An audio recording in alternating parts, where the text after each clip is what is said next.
Hi there, I'm Jess Arce, America's dyslexia expert and CEO of 3D Learning Experts. We specialize in reading, writing, spelling, and math tutoring for learners with dyslexia, dysgraphia, and dyscalculia. How do you explain to a teacher that this person's daughter, who has dysgraphia, dyslexia, and ADHD, and normally struggles to write in school, can write well when she wants to? She wants to explain to the teacher that if she's interested in a topic, she'll spend time on her writing. And it also helps her when her meds are peak.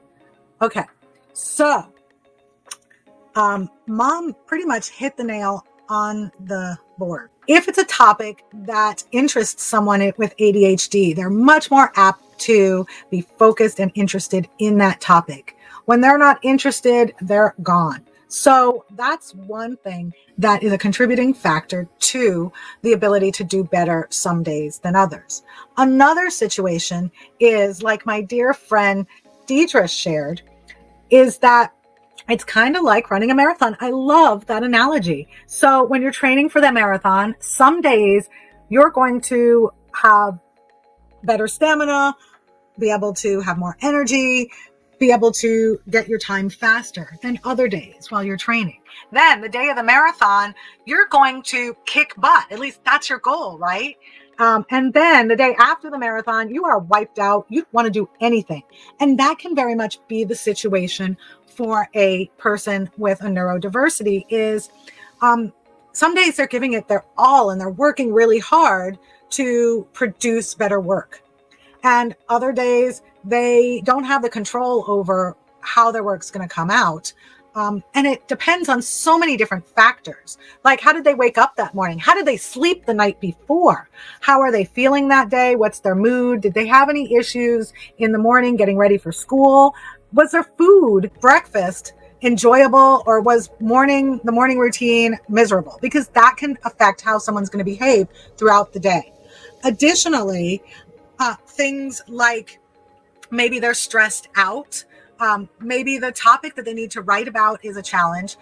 When I took my writing course for teaching writing to homeschool kids, which is the same program we use for our students in our writing program, the way the program is written is so that kids don't have to exert a whole bunch of energy on trying to figure out what they're going to write about, because children don't have years of experience to write down on paper. So if the topic is something that's unfamiliar to them, that could just stress them out and frustrate them a ton, because they're spending all that energy trying to figure out what they're going to write about before they even get started writing. So that's a whole nother factor as well.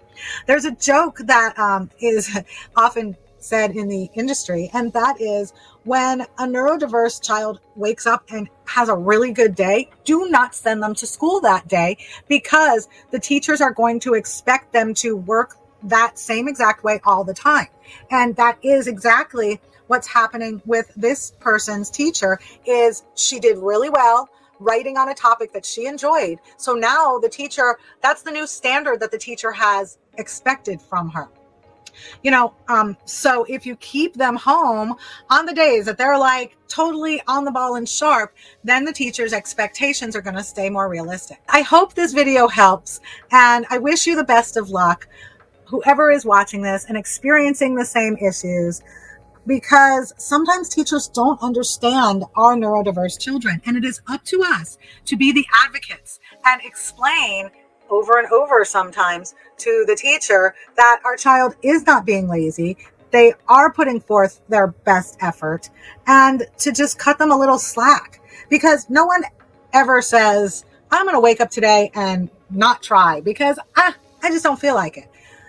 Adults and children want to please the people that they are working for. And sometimes they're not able to meet the expectations of their teachers or their bosses, and sometimes they give up after that. But that is definitely not the goal that anyone sets out to achieve. So we need to help our teachers and our bosses understand this.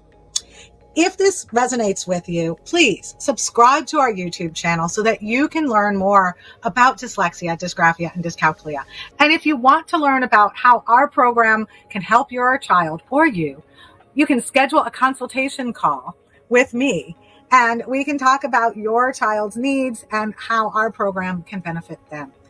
And for more information, visit our Facebook page or our website. And our website is 3dlearningexperts.com.